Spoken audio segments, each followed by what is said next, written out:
नमस्कार दोस्तों, आज हम ऐसे विषय पर बात करेंगे जो आपको सोचने पर मजबूर कर देगा।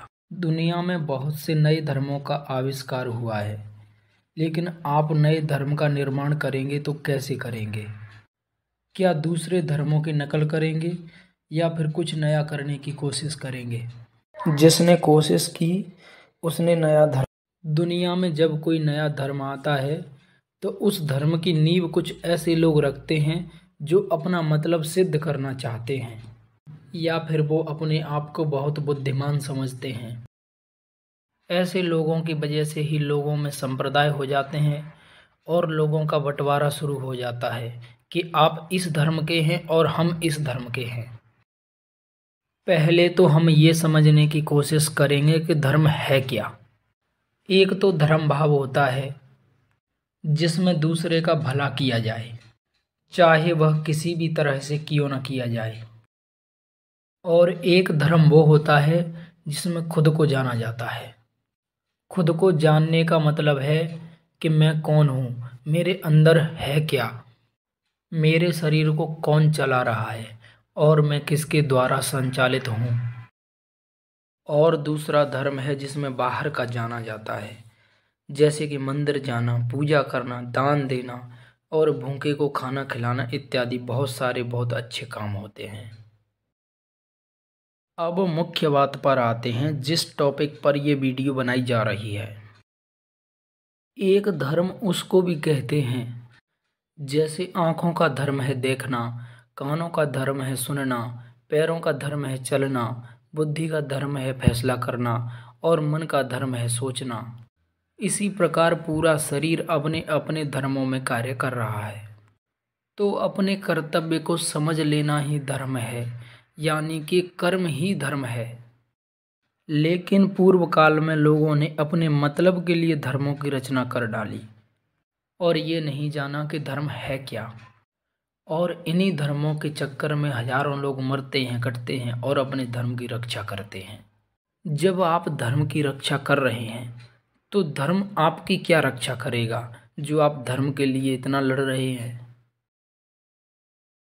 अब मुख्य बात यह है कि इन धर्मों की रचना हुई क्यों। जब धर्म तो आत्मा है तो इसका कारण यही है, या तो अपने मतलब के अनुसार धर्मों की रचना की या फिर लोगों में किसी ने भ्रांति फैलाई है।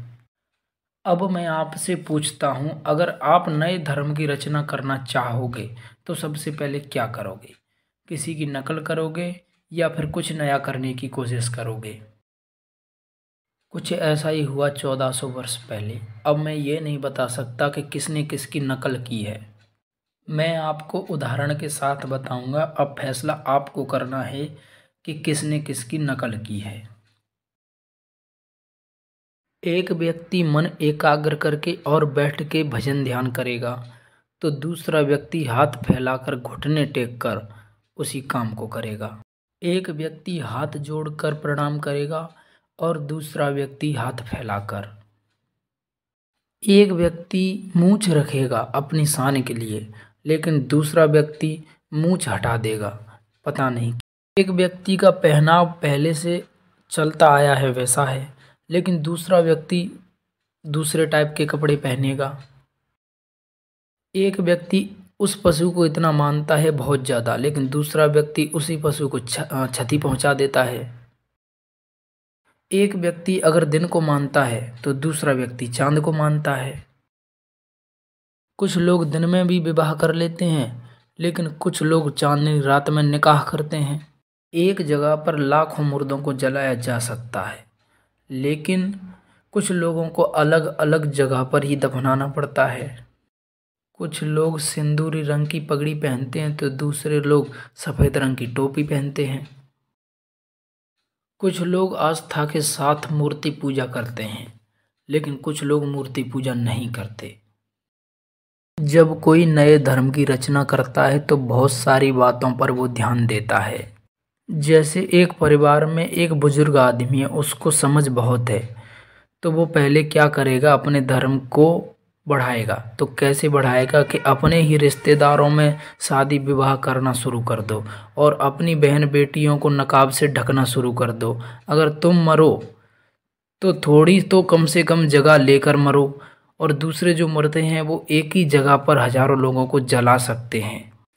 और अपने शरीर के अंदर भी कुछ पहचान बनाओ जिससे पूरी दुनिया जान जाए कि ये इस धर्म के लोग हैं। और अगर दूसरी समाज का आदमी अगर तुमको कुछ खिलाए तो नहीं खाना चाहिए, क्योंकि तुम जिस चीज़ को हलाल करोगे उसी को खाओगे, क्योंकि तुमने वो अपने हाथों से काटी है, तो कोई जहर कैसे मिला सकता है उसमें। ऐसी बहुत सारी बातें हैं जो मैं इस वीडियो के अंदर उन सारी बातों को नहीं बता सकता। अब आपको समझ में आ ही गया होगा कि किसने किसकी नकल की है। अगर वीडियो अच्छा लगे तो चैनल को सब्सक्राइब ज़रूर करें, और वीडियो कैसा लगा इस बात को हमें कमेंट में ज़रूर बताएं।